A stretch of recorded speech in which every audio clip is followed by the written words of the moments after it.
Everyone, আজকে আমরা দেখবো যে আইসি রিবোলিং। তো আইসি রিবোলিং আমরা কিভাবে করব। তো আইসি রিবোলিং করার জন্য আইসিটা আগে ক্লিন করে নিলেন। করার পরে যে স্টেনসিল আছে স্টেনসিলটা আমরা এখানে বসিয়ে দিব।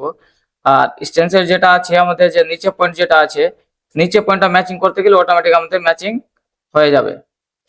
নিচে পয়েন্ট আমরা ম্যাচিং করলাম, অটোমেটিক আমাদের ম্যাচিংটা হয়ে যাবে। ম্যাচিং আমাদের হয়ে গেছে। আর যখনই রিবোলিং করবেন, রিবোলিং করার টাইমে মিনিমাম আমাদেরকে হিটটা সেট করে নিতে হবে 280 থেকে 290 এর মধ্যে আমরা হিটটা সেট করব। আর ইয়ার আমরা 1.5 রাখবো। তারপরে আমাদের কি করতে হবে, ব্যান্ড টুইজার নিতে হবে। ব্যান্ড টুইজার দিয়ে এভাবে হালকা করে আমরা প্রেস করে রাখবো। প্রেস করে রাখার পরে যেন আমাদের নড়াচড়া যেন না করে সেটা। আর ভালোভাবে এটা ম্যাচিংটা করে দিবেন সুন্দরভাবে, যেন ম্যাচিংটা হয়ে যায়। ম্যাচিং আমাদের হয়ে গেছে। আর স্থিরভাবে যেন আমাদের এটা না মানে হিলে ডলা করে, যদি বাই চান্স যদি এভাবে যদি হিলে যায় তাহলে কিন্তু আমাদের আইসিটা রিবোলিং হবে না। তাহলে কি করবেন, ভালোভাবে আগে ফিটিং করে দিবেন, ভালোভাবে আগে লোকেশনটা ম্যাচিং করে নেবেন। লোকেশন ম্যাচিং হয়ে গেছে, তারপরে কি করবেন, আইসিটা রিবোলিং করবেন। রিবোলিং করার আগে যেটা আমরা ব্লোয়ার ম্যাচিং যেটা আমরা সেট করছি ইয়ার বা হিট, হিট রেখেছে 280 থেকে 90 এর মধ্যে, আর ইয়ার রেখেছে 1.5। তারপরে আমাদের কি করতে হবে, চারো সাইডে হিট। আইসির বাইরে বাইরে আমরা চারো সাইডে হিট দেবো। আইসির বাইরে বাইরে মানে স্টেন্সিল যেটা আমাদের আছে আইসির বাইরে বাইরে আমরা চারো সাইডে আমরা হিট দেবো। মিনিমাম 8 থেকে 10 পেজ আমাদেরকে এভাবে বারবার রাউন্ড করতে হবে। 8 থেকে 10 পাক রাউন্ড করলাম। কি হবে, এটা রাউন্ড করতে গেলে আমাদের ভ্যাকুয়ামের মতন আইসিটা আমরা ট্রেনে থাকবে।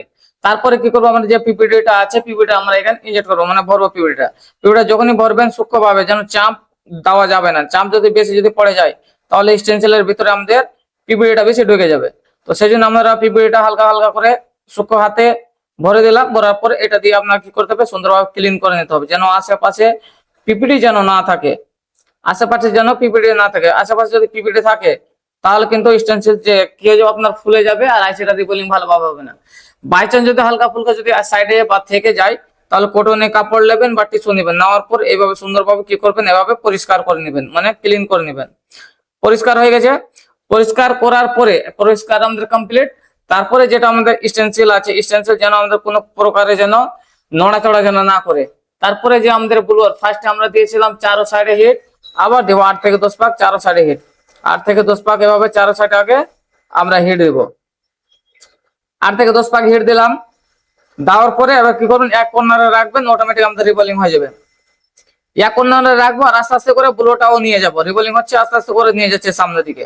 নিয়ে যে গেলাম, দেখতে পাচ্ছি যে আমাদের পুরো কমপ্লিট রিবোলিংটা হয়ে গেছে। তারপরে আমাদেরকে মিনিমাম যেটা ব্যান্ড টুইজার আছে মিনিমাম 8 থেকে 10 সেকেন্ড ধরে রাখতে হবে। তারপরে আমরা ছেড়ে দিব। তো আমাদের কি হয়ে গেছে, পুরো কমপ্লিট আমাদের রিবোলিং হয়ে গেছে। তারপর যে স্টেনসিল যে বার করবেন, স্টেনসিল বার করার টাইমে টুইজার নেবেন, হালকা করে মিডিলে খালি শুধু প্রেস করে দিবেন। হালকা করে মিডিলে প্রেস করবেন, অটোমেটিক আমাদের আইসিটা নিচে থেকে যাবে। আইসিটা দেখেন যে সুন্দরভাবে আমাদের কি হয়েছে, রিবোলিংটা কমপ্লিট হয়ে গেছে। তাহলে আপনারা যদি ভাবেন যে আমরা আইসি রিবোলিং করতে পারছি না বা আইসি রিবোলিং আমাদের কাছে হচ্ছে না, তাহলে সুন্দরভাবে করতে পারবেন, যেটা আমরা স্টেপ বাই স্টেপ বললাম। তারপরে কি করতে হবে, আইসি যে বলগুলো আছে, এই যে বলগুলো আমাদের হার্ড করার জন্য নরমাল পেস্ট দিয়ে দিবেন। নরমাল পেস্ট হালকা করে, বেশি দেওয়া যাবে না। নরমাল পেস্ট দিবেন। নরমাল পেস্ট হালকা করে দিলাম। দেওয়ার পরে ব্লোয়ারের হিট দিয়ে আমরা হার্ড করবো বলটাকে। এখন লো আছে, তারপরে পিজা দিয়ে ধরে রাখবো, না যেন এদিক ওদিকে না আমাদের আইসিটা মানে হয়। তারপরে আমরা কি করলাম, ব্লোয়ার নিলাম, আমরা হালকা করে হিট দেবো। পুরো বলটা দেখবেন সুন্দরভাবে আমাদের হার্ড হয়ে যাবে আর সুন্দরভাবে আমাদের বলটা তৈরি হয়ে গেছে। দেখেন আমাদের বলটা কমপ্লিট আমাদের হয়ে গেছে। যদি আপনারা যদি ভাবেন যে আইসি রিবোলিং করতে পারছি না বা আইসি রিবোলিং করতে যায় আমাদের স্টেনসিলটা ফুলে যায়, তো এইভাবে আপনারা অবশ্যই ভিডিওটা 2 বা 4 বার দেখবেন, আপনারা অবশ্যই রিবোলিং করতে পারবেন। আপনাদের যদি ভিডিওটা ভালো লাগে অবশ্যই লাইক কমেন্ট শেয়ার অবশ্যই করবেন। আর আমার ফেসবুক পেজটা অবশ্যই ফলো করে রাখবেন নতুন নতুন ভিডিও পাওয়ার জন্য।